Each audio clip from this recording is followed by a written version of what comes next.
Boss KV, Sunset, Self Defender, Mkoma Bman, Ghetto Preacher. Shingirira zvichaita nerimwe zuva, wangu fambidzana nenguva. Paita basa ushande nesimba, kuti udye chako cheziya.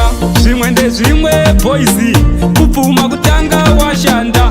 Zvaunoona vese vane mabusiness, vakatanga ushanda nesimba. Zvimwe ndezvimwe boys, kupfuma kutanga washanda. Zvaunoona vese vane mabusiness, vakatanga ushanda nesimba. Vakatanga vasina kana mari, nhasi uno ndivo vave shoro. Mapashoma ipapo vaibatanidza, vakamotanga vachifamba netsoka. Mupenyu usachiva life yeumwe, kana kushora kurarama kweumwe. Ndipo panotangira godo ipapo, zvakanaka tenda iwo. Zvimwe ndezvimwe boys, kupfuma kutanga washanda. Zvaunoona vese vane mabusiness, vakatanga ushanda nesimba. Zvimwe ndezvimwe boys, kupfuma kutanga washanda.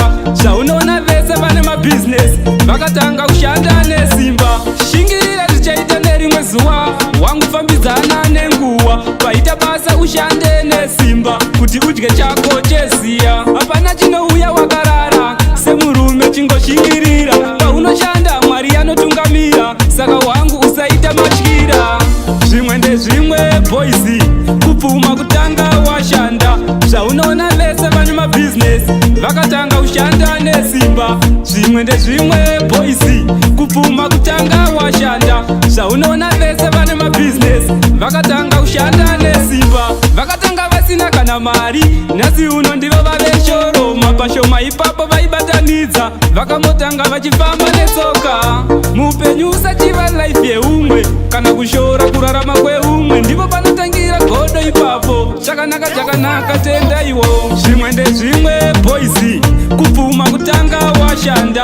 Zvaunoona vese vane mabusiness, vakatanga ushanda nesimba. Zvimwe ndezvimwe boys, kupfuma kutanga washanda. Zvaunoona vese vane mabusiness, vakatanga ushanda nesimba. Shingirira zvichaita nerimwe zuva, wangu fambidzana nenguva. Paita basa ushande nesimba, kuti udye chako cheziya. Hapana chinouya wakarara, semurume chingoshingirira. Paunoshanda Mwari anotungamira, saka wangu usaita matyira.